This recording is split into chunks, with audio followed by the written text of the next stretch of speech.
तो हेलो दोस्तों, स्वागत है एक और नई वीडियो में। This side Aman Bhatt and आज के वीडियो में हम बात करेंगे यार दो चीज़ों के बारे में। पहली चीज़ है क्लास 12th के फाइनल रिजल्ट्स के बारे में। सेकंड इज VIT EEE 2021 की काउंसलिंग और चॉइस फिलिंग के बारे में। ठीक है, तो क्लास 12 का जो फाइनल रिजल्ट्स है वो तीन चीज़ों से बनेगा।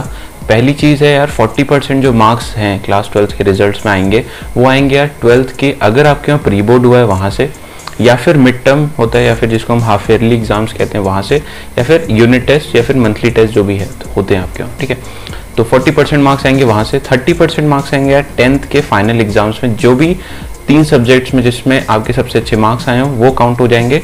एंड जो रेस्ट 30% है वो आएगा यार 11th के फाइनल एग्जाम्स के वहाँ से। ठीक है, इसमें एक चीज़ और है यार कि जो बच्चे सेटिस्फाई नहीं है कि हमारे क्लास 12th में, मतलब हमने क्लास 10th में 11th में इतनी अच्छी मेहनत नहीं करी थी, इतने अच्छे मार्क्स नहीं थे, ठीक है, और तो फिर उनको रीअपेयर होने का भी मौका दिया गया है। जब भी पैंडेमिक की जो भी सिचुएशन है वो थोड़ी सी डाउन होगी और चीज़ें थोड़ी सी नॉर्मल होने लग जाएंगी तो आपको मौका देंगे यार फिर से क्लास 12 के एग्ज़ाम में रीअपेयर होने का, और वहाँ से जो फाइनल मार्क्स आएंगे वो आपके क्लास 12 के फाइनल मार्क्स होंगे। ठीक है, रिजल्ट जो भी है वो अनाउंस हो गया 31 जुलाई तक, तो होप कि इससे पहले रीअपियरिंग वाले एग्ज़ाम्स भी हो जाएं।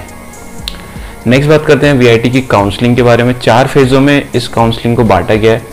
फर्स्ट फेज़ है जो कि फेज़ 1 है, उसमें 1 से लेकर 20,000 वाली रैंक स्टूडेंट्स ही अपीयर हो सकते हैं। एंड ये रैंक वाइज है कि फेज़ 2 में 20,000 1 से लेकर 45,000 तक, फेज़ 3 में 45,000 1 से लेकर 70,000 तक, एंड फेज़ 4 में 70,000 1 से 1 लाख तक। ठीक है, तो ये तो ठीक है। बाकी जो काउंसलिंग की फ़ीस है वो स्टार्ट हो गई हैं 14 जून से, और ये चलेगी यार जैसे फेज़ 1 के स्टूडेंट्स हैं उनके लिए ये चलेगी 20 जून तक, फेज़ 2 के स्टूडेंट्स हैं उनके लिए चलेगी 29 जून तक, फेज़ 3 के स्टूडेंट्स हैं उनके लिए चलेगी 7 जुलाई तक, और फेज़ 4 के जो स्टूडेंट्स हैं उनके लिए चलेगी 14 जुलाई तक। ठीक है, फीस आपको जो काउंसलिंग की देनी है वो अप्रॉक्सीमेट 6,000 मतलब 5,900 रुपये। ठीक है, ये नॉन रिफंडेबल है, और इसके पहले आपने ऐसे एग्ज़ाम्स की फ़ीस भी दी होगी तो आपके टोटल अप्रॉक्सीमेट 7,000 के आसपास रुपए जो है वो इन्वेस्ट हो जाएंगे इस एग्ज़ाम के लिए। ओके, नेक्स्ट इज़ यार एडवांस फीस। ठीक है, ये आपको तब देनी है जब आपके ऐसे सीट अलॉटमेंट वगैरह हो गया हो। 1 दिन का टाइम दिया है चॉइस फिलिंग का, फिर उसके एक गैप के बाद सीट अलॉटमेंट आएगा एंड देन आपको एडवांस फ़ी पे करनी है। तो ग्रुप ए और ग्रुप बी दो कैटेगरी में बांटा है एडवांस फी के लिए। जैसे ग्रुप ए की जो ब्रांचेज है वो ये हैं कि बायोटेक, सिविल, केमिकल, इलेक्ट्रिकल। ठीक है, इनकी फीस थोड़ी सी कम है। और फी जो ग्रुप बी है उनके लिए क्या है, CSE, IT, aerospace, electrical and electronics engineering. ठीक है, इनकी फीस थोड़ी सी ज़्यादा होती है। ठीक है, थोड़ी सी ज़्यादा है इस कॉलेज में। तो ग्रुप ए के जो 3 कैटेगरी है उनके लिए फीस इतनी है, ठीक, 1 लाख, ठीक है, अप्रॉक्सीमेटली 1,76,000 मतलब 1000। ओके, कैटेगरी 2 है, फिर कैटेगरी 3 है, फिर ऐसी ग्रुप बी का है। टोटल फीस है जो भी ये 1 साल की ले रहे हैं।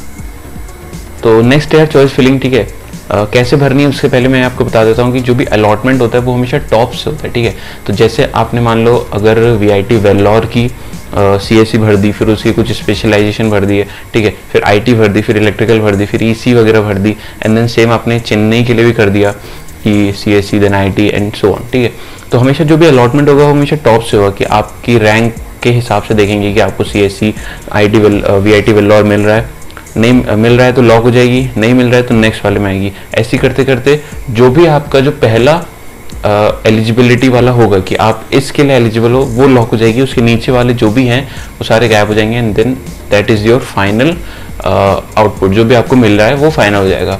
जेई में थोड़ा सा अलग होता है। जेई में क्या होता है कि काफ़ी सारे राउंड्स होते हैं। ठीक है, तो जैसे पहले राउंड में आप जैसे चॉइस फिलिंग कर दी, लॉक कर दिया, फिर पहले राउंड में क्या होता है कि आप टॉप से आपका स्टार्ट हुआ, ठीक है, टॉप से आपका स्टार्ट हुआ, एंड देन आप मान लो उस राउंड में किसी भी NIT या फिर IIT के इस ब्रांच के लिए एलिजिबल हो तो वो लॉक हो जाएगी।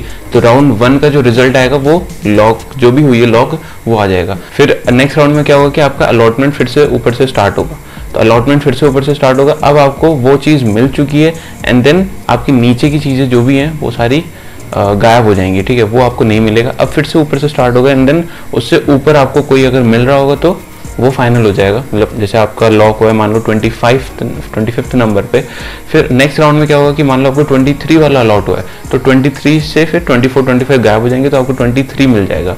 फिर नेक्स्ट राउंड में क्या होगा कि आपको मान लो 21 वाला मिल गया तो 21 मिल गया, देन 22 23 गायब हो जाएंगे, तो 21 आपका राउंड 3 का फाइनल है। अब आपके पास चॉइस होती है कि आप इसी को कंफर्म कर लो या फिर नेक्स्ट राउंड में मूव कर जाओ। तो मेरे ख्याल से 6 राउंड तक जाना ही चाहिए, क्योंकि हो सकता है हमें एक अच्छी कॉलेज या फिर मिल जाए, ठीक है। तो ये चीज़ होती है। फिर आपको प्रायोरिटाइज करना है अपने इंटरेस्ट के हिसाब से, ठीक है, कि मान लो आपकी कोई इंटरेस्ट है, फिर कोई फील्ड में आपको जाना है, तो उसको टॉप पे रखो, उसकी स्पेशलाइजेशन को टॉप पे रखो, और कोशिश करना है कि 2 ही कैंपस की ब्रांचेस को चूज़ करो, वेल्लोर और चेन्नई। ओके, तो आपने मान लो वेल्लोर, सबसे पहले तो वेल्लोर देन चेन्नई। तो वेल्लोर की मान लो आपको इलेक्ट्रिकल में इंटरेस्ट है तो इलेक्ट्रिकल भर दी, फिर उसके कुछ कंपोनेंट्स स्पेशलाइजेशन वगैरह भर दिया, फिर चेन्नई की भर दी, ठीक है।